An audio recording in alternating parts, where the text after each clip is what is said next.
ॐ अज्ञानतिमिरन्धस्य ज्ञानञ्जनशलाखया चक्षुरुन्मीलितं येन तस्मै श्रीगुरुवे नमः।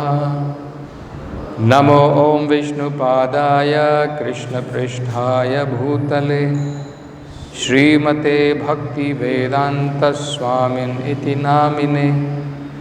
नमस्ते सरस्वती देवे गौरवाणी प्रचारिणे निर्विशेषा शून्यवादी पाश्चात्यदेशतारिणे। जय श्री कृष्ण चैतन्य प्रभु नित्यानंद श्री अद्वैत गदाधर श्रीवासदि गौरभक्तवृंद। हरे कृष्णा कृष्ण कृष्णा हरे हरे, हरे Ram Ram Ram Hare Hare. So, Mother Devahuti is asking some very important questions. She's saying that actually Purusha and Prakriti, Purusha means the living entity who has desired to enjoy Prakriti. As long as they are attracted to each other,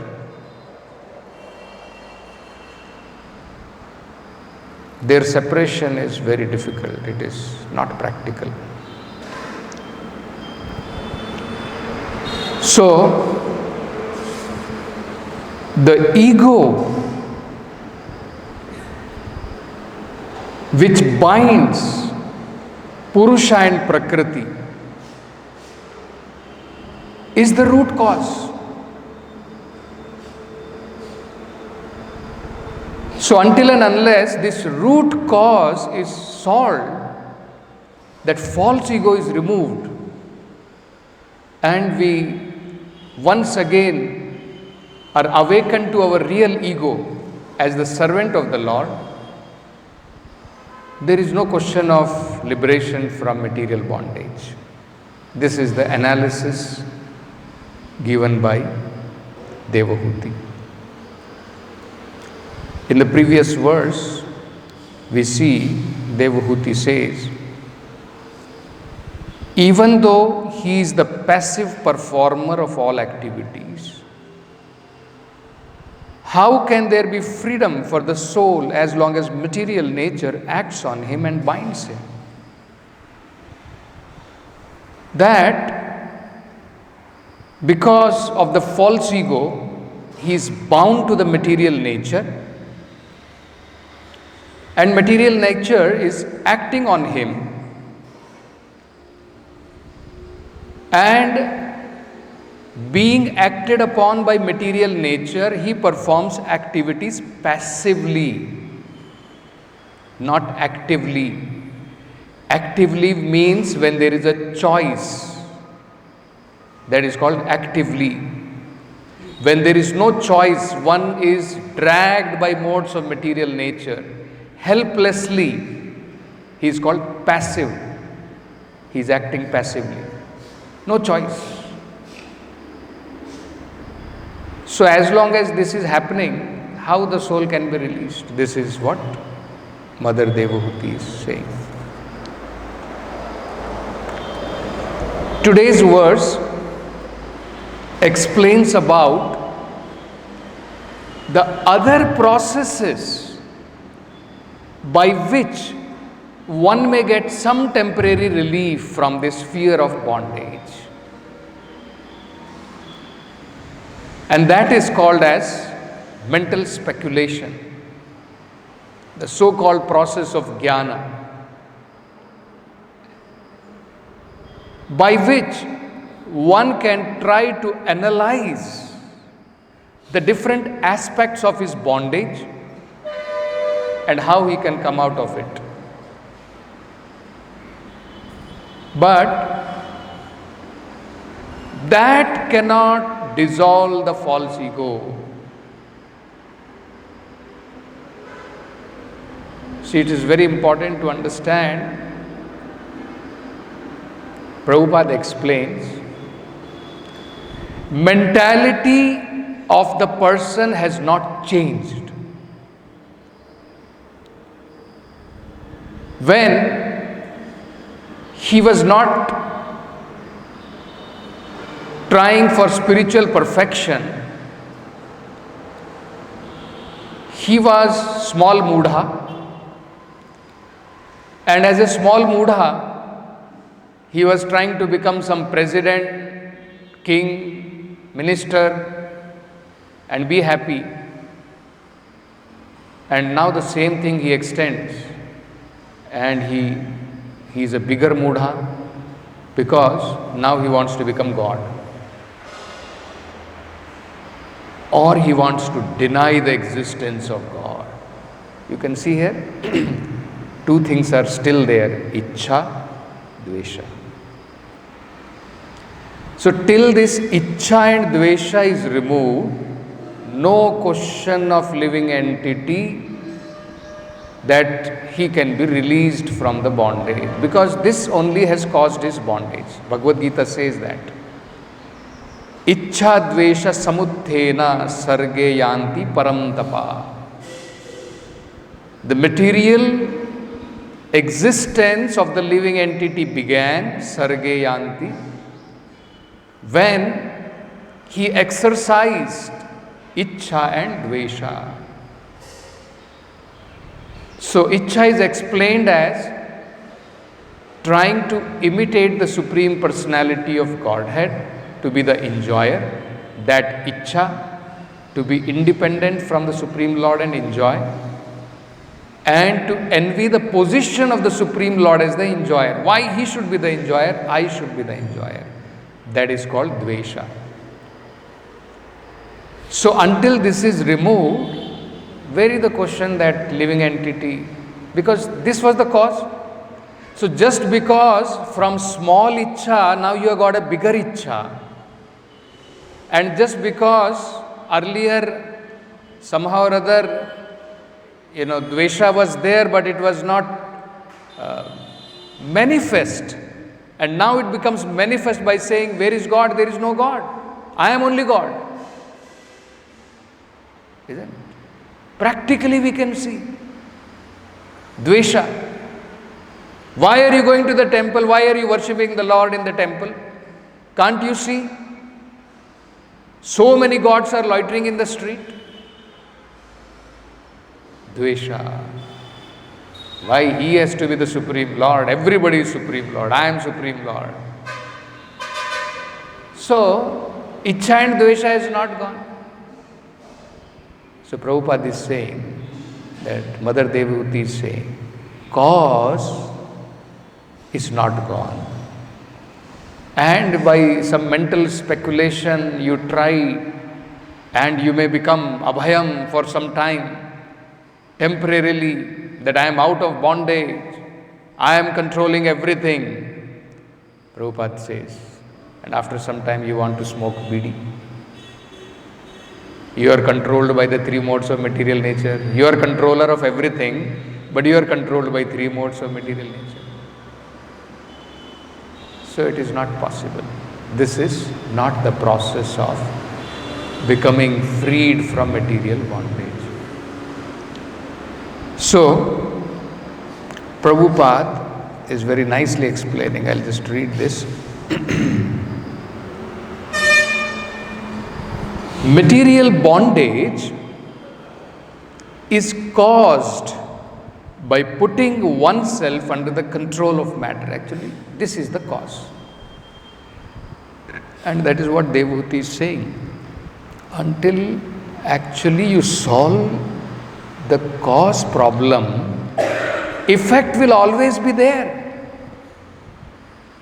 If you are not able to get rid of the cause, effect will always be there. Temporarily, you may suspend it for some time. But if cause is not gone, again it will reappear. That is exactly the word Devahuti is saying. If you see in that, even if the great fear of bondage is avoided by mental speculation and inquiry into the fundamental principle, it may still appear again, since its cause has not ceased. So actually, whole material civilization is just going on this platform. Somehow or other, Maya makes us to forget the reality. We become complacent and our fear is gone temporarily. So much so that sometimes we find people walk out of crematorium talking about life is temporary, preaching to that people, ek din to sabko marna hai, everybody has to die one day. But after few days, everything becomes normal. Person never realizes what has happened to this person is going to happen to me also. Just imagine what kind of illusory energy of the Lord is acting. Isn't it? That is why that most astonishing thing which is mentioned in Srimad Bhagavatam is that every moment someone or other is dying in this material world, but those who are still remaining, they cannot understand that one day I will also cease to exist. What can be more astonishing than this? They still want to live eternally. Isn't it a fact? Actually, if the living entity can actually realize what a temporary state of affairs I am living in, will he work for that? Just imagine, Prabhupada gives an example. Suppose you are building a house, it will be burnt by fire. Will you ever endeavor to build that house? But this is exactly what is going on.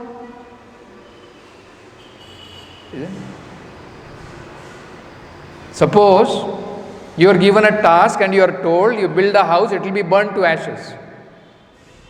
Nobody will build. Nobody will take the trouble. I am going to build so much of money, I am going to put so much of endeavor, time I am going to put, and you are saying after some time you will burn this house and finish this. Isn't it? But see, this is what exactly Maya makes us to do. Very difficult for people to realize. Very difficult for people to realize. That's why devotees sometimes wonder why people are not able to take up to Krishna consciousness, because the stronghold of Maya has captured them, bewildered them. The bewildering potency is so much that asat is seen as sat. That yes, this is life. Yes, Swamiji, what you are saying is correct. Ek din sabko marna hai. So till I die, let me do my duty. This is the bewildering potency. See? So, devotees have become awakened. But still, actually, if a devotee wants to practice Krishna consciousness very seriously, which actually is very important, because without practicing tivrena bhakti yogena, actually it is very difficult to come out of the modes of material nature. We practice still keeping desires, thinking it is all right, isn't it? Then Krishna is also very kind. Krishna satisfies. Okay, still you are maintaining so many desires in this material world. Then better you remain for some more time, for good. Because until and unless Anya abhilashita shunyam, all other desires, apart from desires to serve Krishna favorably, have become zero, one cannot go back to Godhead. Whatever residual desires are there, we have to come back to enjoy. Krishna being very kind, He wants to satisfy all our desires. Yes, still we are maintaining, come back again. Finish that, and when you are finished, then you can come back to me. Isn't it? So, devotees have to become awakened to that. And actually, if devotee has become awakened, the sign of that is very clearly seen. Avyartha kalatvam. How it is seen that actually devotee has become free from this conception of false ego and he has realized the importance. He will not waste his time. Always finding out how to engage in service of the Lord. Namagane sadaruchi. Always interested in glorifying the Supreme Lord, chanting the holy name of the Lord. So, as much as it is true for speculators that they cannot realize that just by some temporary arrangements, material bondage does not go away. Similarly, even though the devotees do not speculate, but sometimes we become complacent and we forget the reality. And actually we can see how devotees sometimes becomes bewildered that even in Krishna consciousness we still have plans. We still have desires. We still want some designations. Isn't it? So until and unless that same mentality of ichha and desire to lord it over somehow or other, isn't it?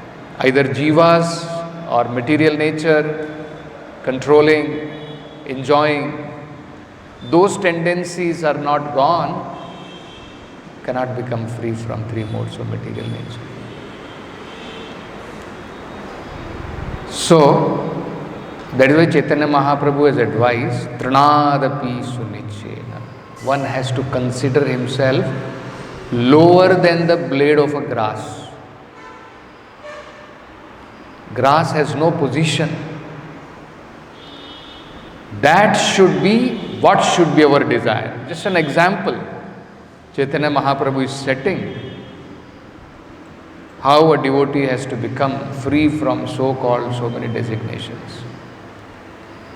Designations in an organization as the services grow, in order to organize preaching may be required. But if our enthusiasm in Krishna consciousness is based on position and designation provided, we feel enthused if I am given some position and I feel lack of enthusiasm when position is not given, that means actually we are somehow going in a wrong track. Isn't it? Our example should be the 6 Goswamis. We were not mandalapatis like them. Okay, some money, some wealth, all of us had. Some material comforts we had, isn't it? But not like these Goswamis. They were super rich, super aristocratic. That was the kind of life they had. And all that they renounced. Simply some lion cloth, not even staying one night under a tree, to show us how one should be detached and still utilizing everything in service of the Lord. Money, temple, books, everything. But personally, not attached. Bhakti Siddhanta Saraswati Thakur, he would travel in the best of the cars, but completely detached. And he was lamenting that I built this Bagh Bazaar temple, marble temple, and now all my disciples, they are thinking about who will occupy which room. See, preaching is gone. And now there is competition, who will occupy which room. So being very disgusted, Bhakti Siddhanta Saraswati Thakur, he told Prabhupada, better if I can take out marble from this temple, sell it, and if I can print some books, that will be far better. And that is how Prabhupada, he told Prabhupada, whenever, if you get some money, please print books. You see? So, temple may be necessary for preaching purpose. Temple is not necessary for spiritual advancement, our spiritual advancement,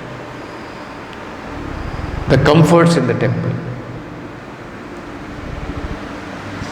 Just like in Bombay, Prabhupada said, some devotees were going around and selling the books and they were not able to sell. Prabhupada said, once this temple is built up, you will find people queuing up. Don't worry, be patient to buy the books and to become life member.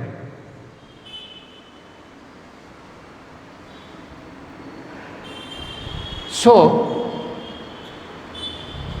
this is where devotees have to balance. That one should understand that the root cause of bondage in the material world is Ichcha and Dvesha.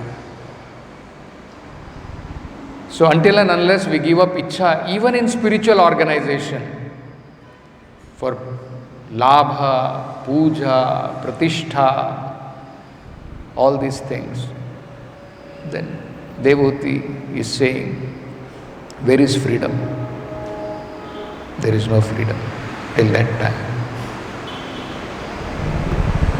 So, devotees have to be very wise, always alert to the prime duty of spiritual life, human life. Prabhupada uses this word in Bhagavatam many times. Parikshit Maharaj was alert to carry out his prime duty. Because if we are not alert,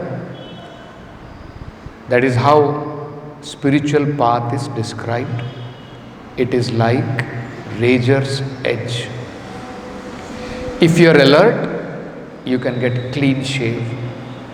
If you are not alert, there will be accidents. So, devotees have to be very alert in understanding. I gave up so many things, right? Gave up my family, so much affectionate people. I gave up my position. So, should I once again run behind position? Should I once again run behind some distinctions? Isn't it?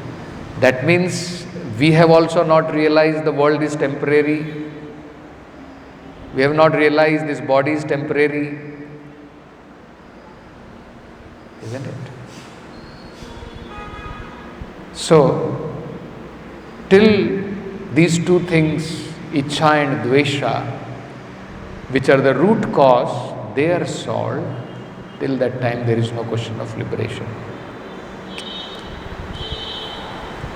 In coming verses, Lord Kapila is going to explain how this false ego can be completely vanquished by surrendering to the Supreme Personality of Godhead. Ananya bhavena, without diversion. See, I'll just read that. The next verse, Lord Kapila explains this. One can get liberation by seriously discharging devotional service. Tivrena. Seriously discharging devotional service unto me. Thereby hearing for a long time about me or from me. Chirena. Chirkalena. Tivraya mai bhaktaya cha shruta chiram. And when we hear about the Supreme Lord for a long time, by thus executing one's prescribed duties, there will be no reaction and one will be freed from the contamination of matter. So of course, to become free from Ichcha and Dvesha, there is no separate endeavor required. But one should understand that yes, these contaminations are there and we have to practice very seriously. Then the Lord sitting in the heart will cleanse our heart. If we chant His holy name attentively, then the Lord seated in the heart, He will cleanse our heart. Cleaning the heart by our endeavor is not possible. That we can get rid of clutches of Maya, we can cleanse our heart. We can only perform devotional service seriously. That is in our hand. That endeavor we should do. And when Krishna becomes pleased, and no doubt when we are on the path of devotional service, sometimes fall downs will be there. And that is how patience is required, tolerance is required, and still we have to maintain enthusiasm and carry on with our prescribed duties. And then it will be possible that yes, the Lord will become pleased, and once His mercy comes, then the knot which is binding us to this material world will be slackened. Then we will be liberated. Otherwise it is very difficult. Mameva prapadhyante maya metam tarantite. So Prabhupada quotes that verse. Prabhupada says that is how it is possible. The only method of getting rid of this false ego which is binding us to this material world is by surrendering to the Supreme Lord, who will cut off this so-called our attachment, our granthi to this material existence, and then we will become free. So we'll stop with this. Granthraj Srimad Bhagavatam ki jai, Jagadguru Srila Prabhupada ki jai.